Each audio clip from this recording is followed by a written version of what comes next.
Hello दोस्तों, कैसे हैं आप सब। आज की हमारी कहानी का नाम है गलती। अगर अच्छी लगे तो चैनल को लाइक, शेयर और सब्सक्राइब करना ना भूलें। सुबह के 5 बज रहे थे। आरती और अनूप अपने कमरे में चैन की नींद सो रहे थे। तभी उनके कमरे के दरवाजे को जोर जोर से खटखटाने की आवाज़ आई। हड़बड़ाकर दोनों की नींद खुल गई। अनूप ने जाकर दरवाज़ा खोला तो सामने उसकी माँ विमला जी खड़ी हुई थी। उन्हें परेशान देखकर अनूप ने पूछा, क्या बात है माँ, इतनी सुबह सुबह दरवाज़ा क्यों खटखटा रही हो। विमला जी की आंखों में आंसू आ गए। अपने आंसुओं को पोंछते हुए जैसे तैसे बस इतना ही बोली, बेटा वह वर्षा। क्या हुआ वर्षा को। उसकी बात सुनकर विमला जी बस रोए जा रही थी, कुछ बोली नहीं। तो अनूप उनका हाथ पकड़कर बाहर हॉल में सोफे पर बिठाते हुए बोला, आरती फटाफट माँ के लिए पानी लाओ। आरती ने अपने गाउन पर दुपट्टा डालकर सिर पर पल्लू लिया और रसोई में जाकर विमला जी के लिए पानी का गिलास ले आई। पानी का गिलास विमला जी को पकड़ाकर बोली, क्या बात है माँ जी, क्या हो गया दीदी को। विमला जी ने एक घूंट पानी पिया और गिलास एक तरफ रखते हुए अनूप से बोली, बेटा वर्षा का फोन आया था, बहुत रो रही थी, जरूर कोई बात हुई है, चलो उसके ससुराल से ले आओ। विमला जी एक ही सांस में सब कुछ बोलती चली गई। अरे पर हुआ क्या है, कुछ तो बताया है होगा ना, उसने आरती से पूछा तो विमला जी रोते रोते ही उस पर चढ़ पड़ी। अरे तू कुछ होने का इंतजार कर रही है क्या। मेरी बच्ची वहाँ परेशान है, रो रही है। तू तो किस चीज़ का इंतजार कर रही है, जब उसके साथ कुछ गलत हो जाए तब। अरे माँ तुम शांत रहो ना, तुम्हारा बीपी बढ़ जाएगा।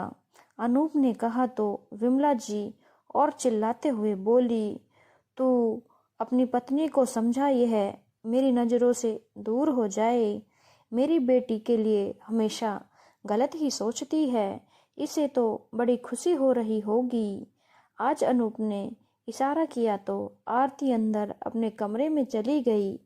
पीछे से विमला जी अनूप से बोली, बेटा तू भी चल, अभी चल उसके ससुराल। मैं अपनी बच्ची को वहाँ रहने नहीं दूंगी, मैं उसे अभी लेकर आऊंगी। ठीक है माँ, मैं अभी आता हूँ, कहकर अनूप तैयार होकर गाड़ी की चाबी लेकर बाहर निकल गया। साथ ही साथ निकलते हुए अनूप कहकर अंदर कमरे में गया। पीछे से विमला जी फटाफट सूट डालकर बाहर आ गई और दोनों उसी समय वर्षा के ससुराल के निकल गए, जो कि उसी शहर में आधे घंटे की दूरी पर था। इधर आरती भी स्नान आदि से फ्री होकर अपने रोजमर्रा के काम में लग गई। 7 बजते बजते तो विमला जी और अनूप साथ में वर्षा को लेकर वापस आए। अभी पूरी तरह से घर में प्रवेश भी नहीं किया था कि विमला जी बोली, वो लोग ऐसा कैसे कर सकते हैं, शादी को अभी 2 महीने ही हुए हैं और आधी रात को नई बहू को घर में अकेला छोड़कर चले गए। ऊपर से मेरी बेटी को मारा भी। समझते क्या हैं वो लोग, अपने आप को जेल की हवा ना खिला दूं तो मेरा भी नाम विमला नहीं। इधर वर्षा थी कि अपने आंसू बहाए जा रही थी। अनूप दोनों को शांत किए जा रहा था। आरती तीनों के लिए पानी का गिलास ट्रे में रखकर ले आई। वह रखते ही बोली, नाश्ते में क्या बनाना है, फटाफट बता दीजिए, मुझे ऑफिस भी जाना है। नाश्ते का नाम सुनते ही विमला जी गुस्सा हो गई। यह देख लो, भला कोई बहू अपने ससुराल की हुई है क्या। यहाँ इसकी सास और ननद अपने आंसू बहा रही हैं और इसे अपने ऑफिस जाने की पड़ी है। नाश्ते में क्या बनाना है वह पूछ रही है। एक बार भी अपनी नंद से नहीं पूछा कि उसे क्या परेशानी है। अरे क्या परेशानी होगी, अच्छी भली तो है। आरती ने वर्षा की तरफ देखते हुए उसकी बात सुनकर अनूप कुछ कहता उससे पहले ही वर्षा गुस्से में चिल्लाने लगी। हाँ, तुम्हें तो खुशी हो रही होगी कि मेरे पति ने मुझ पर हाथ उठाया। सुनकर ही तुम्हारी आत्मा को शांति मिल गई होगी। अरे नंदरानी, एक थप्पड़ ही तो मारा था, बर्दाश्त कर लेती। आखिरकार तुम्हारा पति परमेश्वर है वह। और वैसे भी नाश्ते के लिए तो मैं अपने पति से पूछ रही हूँ, तुम्हें क्या परेशानी हो रही है? अपने और अपनी बुढ़िया माँ के लिए नाश्ता तुम खुद बना लेना। आरती के कहते ही अनूप आग बबूला हो गया और चिल्लाते हुए बोला, ये क्या बकवास कर रही हो आरती? बोलने की तमीज बेच खाई है क्या तुमने? तुम माँ के लिए ऐसे शब्दों का इस्तेमाल कैसे कर रही हो? देख ले बेटा, तेरे सामने ही मेरी ये इज्जत है। इसकी माँ ने इसे कुछ नहीं सिखाया, तभी तो अपनी सास के लिए ये शब्द इस्तेमाल कर रही है। विमला जी ने कहा तो आरती बोली, अरे माँ जी, मेरी माँ ने तो मुझे ये सब नहीं सिखाया, यह तो मैंने आपसे सीखा है, क्योंकि आपने वर्षा दीदी को यही सब सिखाया है। आरती की बात सुनकर विमला जी तमतमाते हुए बोली, मैं भला अपनी बेटी को क्यों सिखाने लगी? उसका घर क्यों बिगाड़ने लगी? अच्छा, आपने नहीं सिखाया तो फिर तो वर्षा जी से ही पूछो कि आखिर ऐसा क्या हुआ कि कंवर साहब को इनके ऊपर हाथ उठाना पड़ा। विमला जी और अनूप ने वर्षा की तरफ प्रश्न भरी नजरों से देखा तो वह चुपचाप नजरें झुकाए खड़ी रही। तब आरती बोली, अनूप जी, जल्दबाजी में आपका फोन घर पर ही रह गया था। तब कंवर साहब का फोन आया था और वो बता रहे थे कि उनकी मम्मी को हार्ट अटैक आया है, वह हॉस्पिटल में है। क्या वर्षा? वर्षा, तूने इतनी बड़ी बात हमें क्यों नहीं बताई? विमला जी ने कहा तो वर्षा खुद हैरानी से देखते हुए बोली, मुझे नहीं पता कि मेरी सास की तबीयत ज़्यादा खराब है। वह तो मुझे लगा कि वो नाटक कर रही है। बोलते बोलते वर्षा चुप हो गई।